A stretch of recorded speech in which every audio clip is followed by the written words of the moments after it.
You gonna rob a sneaker store and only Okay, take you're some Air right. Force All right, Ones? Are let's you say- insane? all right, let's What say- if you got caught? You got arrested for some Air Force Ones? All right. That's insane. Teyana Taylor, What's the legend going herself. on? How are you? I'm good. How are you? I'm good. It's good to see you again. Good to see you. All right, listen, I gotta start by saying this movie, instant classic. Like, and you know, sometimes you do interviews and you speak to people and people say that, but like, this is really one of them ones that I was blown away. I'm sure you feel the same though. No, I'm like still taking it all in. Like, you know, it's one thing like when it's coming, but I think like now being in London is like, oh, this is really happening. You know what I'm saying? Yeah, like, yeah, it's just yeah. like still hasn't hit me yet. Like, I can't believe I'm like a part of this, you know? Yeah. What attracted you to the script and how did you end up playing the role? I mean, honestly, PTA call you and then PTA call you directly is like, that's like a no-brainer. Didn't even know, you know, all the way what the project was before instantly saying yes. But once we started talking about Perfidia and her character and like her layers and her colors, I was like, oh yeah, like this is a no-brainer. Like, you know, I knew it would be fun. You know, I think her being unapologetically herself, her being a leader of the French 75, you know what I'm saying? Like, yeah, and it's so crazy because one of my favorite books is Asada. Okay. And she reminded me a lot in ways, you know, like her strength and what she fight for, what she stand for reminded me a lot of Asada. And it's crazy because when I went to workshop with Paul, Asada was also on his desk as well. It's one of his favorite books. So I was like, okay, cool, we headed in the right direction. It was kind of like a full circle moment type shit. You know what I'm saying? Yeah, like, for sure. I got to ask you as well, Leo, one of my favorite actors of all time, one of the greats. Yeah. What was it like for you playing alongside like one of the GOATs? Because like he's just an incredible actor. Not only did I get to play alongside him, but also Sean Penn, you know what I'm saying? And like Benicio and Regina Hall, she's a legend, you know what I'm saying? And to be directed by Paul, I feel like it's like being drafted to your favorite team, you know what I'm saying? Like it was one big masterclass for me because I'm a student, you know what I'm saying?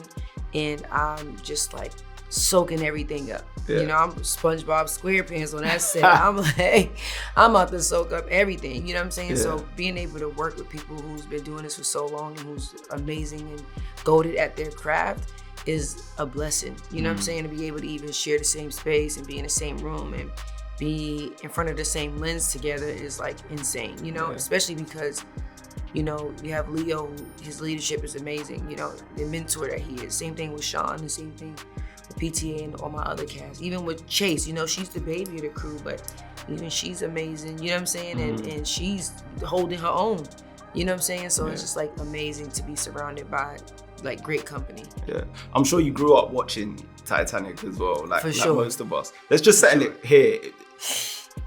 The door when they were floating. The door? Was there enough space? Was there enough space for him to get on? I feel like there would have been enough space, but then again, I feel like in movies, certain things be looking easier than what it is. And I think that like when we're not on it, it's like we're complaining. And you never know. Cause like I used to complain about how slow people run in movies.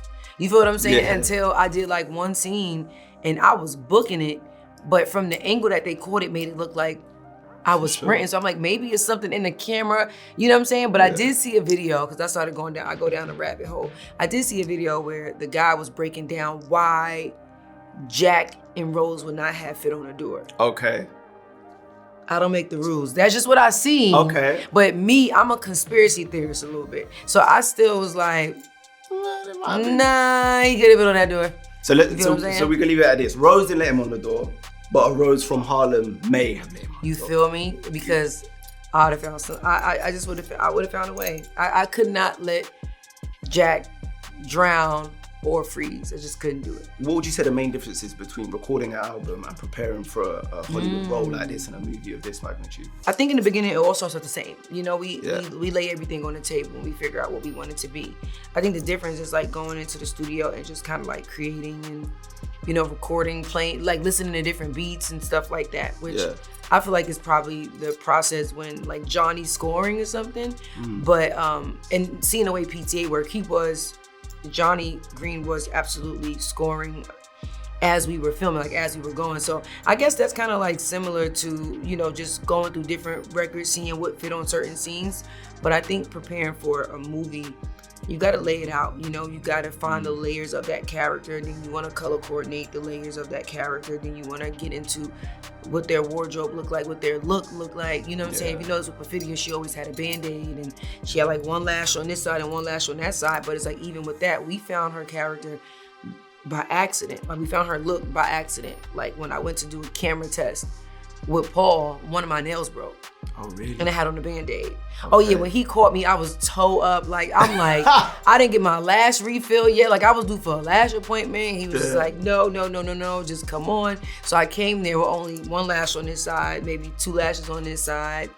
My nail broke. Oh, I was having a day. Mm-hmm. But I feel like everything happens for a reason, because whatever day I went, all of my, because I try to get everything done at the same time. So lashes, nails, you know, just like a little me day, you know? Yeah. So all of that was happening the day after, you know, I did the test. So when he called me to do the test, I was toe up to the flow up, and it wound up working for Perfidia. The only thing that was kind of cute was my pixie, which when he seen me, he like slid his fingers through my hair, so everything's coming this way. He like slid through my hair. He was like, "Yeah, there you go." He just, yeah. He said, "I don't want cute. You know, like I want gritty. This, you know, this is who Perfidia is," and that's how you end up like finding that. So it is a different process, because you're preparing to be someone else. You're preparing to bring a character to life, versus with music, you kind of go and you just singing what's on your mind or what's on your heart, even if it is like, you know, just playing with different topics and stuff. You know, it's, you know, it's super different. Okay, I got a scenario for you. Mm-hmm. So imagine in the heist scene where you guys go in the bank. Mm. Imagine the treasure or a pair of sneakers. What sneakers would you guys be going into that bank to rob? What is that ultimate prize if you had to pick one pair? Really? Yeah. And I know you know your kicks. I know, that's hard. The only one pair? One pair, just a goated pair that you guys are trying to get. Maybe it doesn't have to be a specific. I might just get the Back to the Future just because. Fire. Yeah. Because I feel like, a lot. Huh? They're worth a lot. No, they are. Yeah. I mean, why not go for it? And then it's like, you gotta also think about it too. Like, I got almost every pair of sneakers. You know what I'm saying? And it's like being signed to Jordan brand and Nike is kind of like, you know what I'm saying? And then and then I'm not going front. It's so hard to find my own sneaker. I might just plop those in the bag too. Yeah. Like my own Jordan 1s. Like, who knows, but definitely. For real, just, you know what I'm saying? For real. I want to ask you as well, obviously. Which ones did you do? See, I was going more generic. That's what I was going to say to you. I was going to just say a pair of Air Forces. You had to pick a model, but you went specifically for a pair. I mean, so you going to rob a sneaker store and only take some Air Force Ones? Are you insane? What if you got caught? You got arrested for some Air Force Ones? That's insane. If it's a specific pair, I'm going to say maybe the V-Lone Air Forces, the Paris ones. Okay, see, that's what I'm saying. Like, that kind of stuff makes sense. Yeah. You know what I'm saying? Like, that kind of stuff. Not just a pair of white Air Forces. That'd be crazy. No, but I feel like that's what she was talking about at first. You trying to clean it up? I'm trying to clean it up. You trying to clean it up? Yeah. I got to ask you though. Obviously, you've done your fair share of acting before this movie. Yeah. You know what I'm saying? You're not a newbie, but you know this is a massive movie. How does this compare to maybe the other movies you've shot in the past? I mean, this is a PTA film. Like, I'm still taking that in. You know what I'm saying? Like, even like my first chemistry read was with Leonardo DiCaprio. Like, this wasn't even like an audition process where it was like, oh yeah, you know, here's the person that's gonna read with you. You know, here's the person that's gonna film it. You know, like it was like Paul filmed the read and I read with Leonardo. And it was just like really one of them things where it was either mine to lose or mine to keep.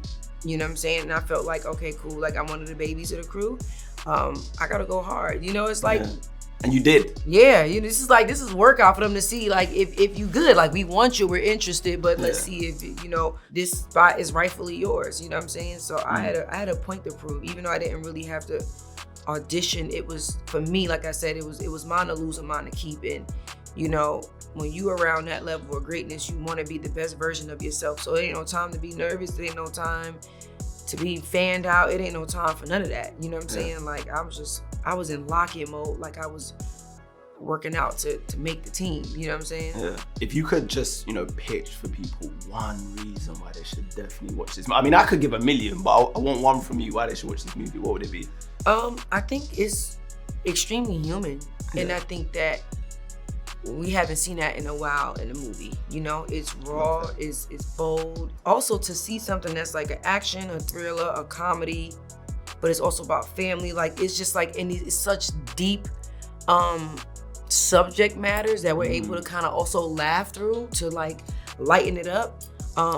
Also considering that Paul's been working on this movie for about 20 years. Okay. So to watch this movie and know that it was written damn near 20 years ago and everything is still so relevant, I think will also create very necessary conversation and like just healthy and open dialogue for people to really start talking. You know what I'm saying? Yes. Like it's no extras. It's just like, it's just people being perfectly imperfect, and it's literally one battle after another. Like, everybody is fighting their own battle, and I think that that's what makes this so relatable, because we're not no big army, you know what I'm saying? Like, we a small crew really trying to change the world, you know what I'm saying? And, what else would it look like for a small crew of motherfuckers trying to change the world? You know what I'm saying? Like, and that's what I love about the movie. It's just so realistic. It's so real, and it's, like I said, it's so human and raw and unfiltered, where it's just like, this is exactly how it would go. It would definitely be unhinged. You know what I'm saying? Like, it's just really motherfuckers trying to figure it out. Yeah.